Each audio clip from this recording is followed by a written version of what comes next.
Alright, I am making this video to give an overview of my CAD and 3D printer setup that I use to print car parts and different stuff. So what we got here is just a regular old Dell laptop. It's nothing fancy. I've got a program called Fusion 360 from Autodesk on here. It is free if you are a private guy that's just using it for personal use. Some of the features are limited, mostly like storage space, but it runs on your machine, but all the storage and stuff is cloud-based. So I can show you something I've been working on here. Let's just show this. So here's a radiator bracket that I designed for my Insight. And I've done some 3D CAD previously, so this stuff is all kind of, things that I'm used to and can do fairly easily. So this started out as a sketch, and then you extrude things, and it's not that difficult. If you watch some videos, it's not very hard to pick up. This one I printed. I don't know if I have the copy of it. I do.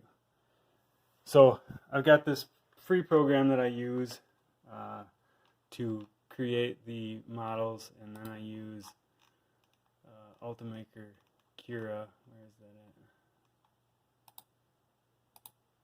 at? As my slicer program. So what a slicer does is it takes an exported .stl file from this program. You save it, and then basically you open it and throw it in to the Cura program, and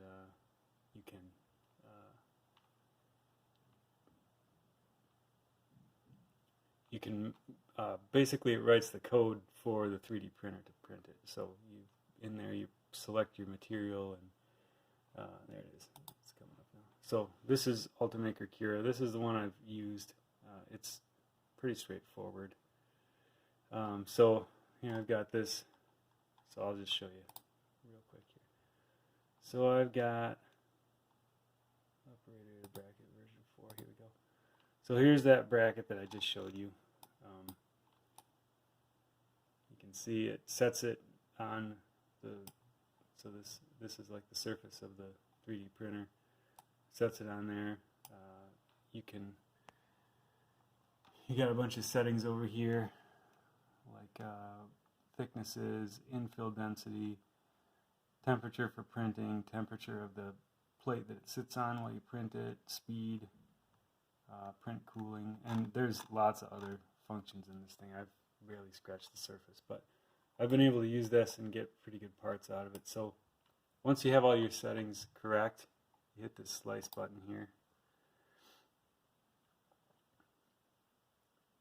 and it goes through, and it says it's going to take almost 12 hours to print that at 100% infill.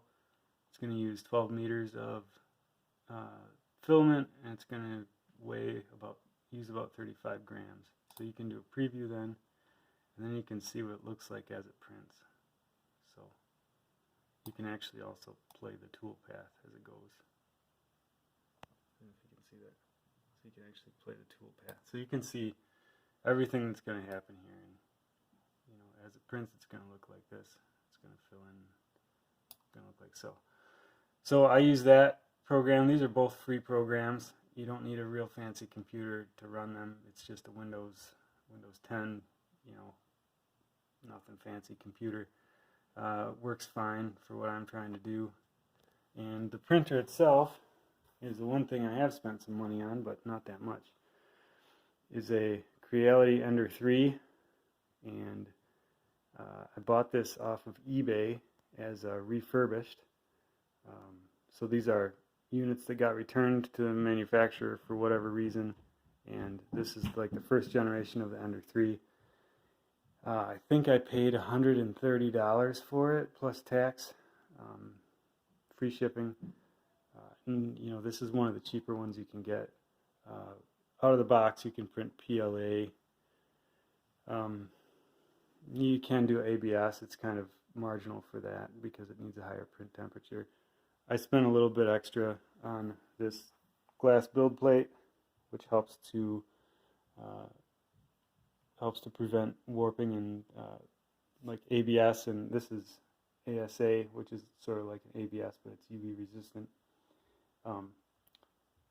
It helps this to be helps it to adhere to this surface. And to help adhesion, I stole one of my kids' glue sticks. So you just put that on there when it's cool, and then turn it on. And there's heaters on the bottom of the bed. There's heaters in the tip of the hot end, the tip here, and basically there's an extruder back here that pushes the filament through. It melts it here, and then everything moves like that.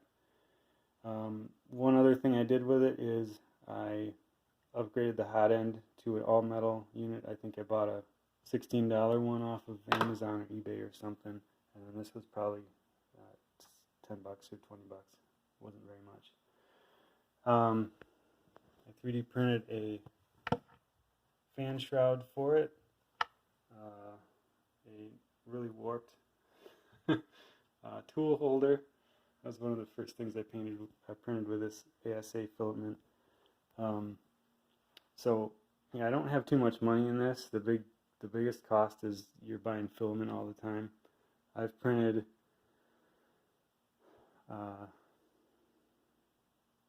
what all have I printed? PLA, I've printed PETG, I've printed TPU, I've printed ASA. TPU is this flexible, so this is like a garden hose washer that I printed. This is a flexible filament. So far, I've been happiest with this ASA filament, which is basically a ABS plastic. So I ordered another roll of ABS.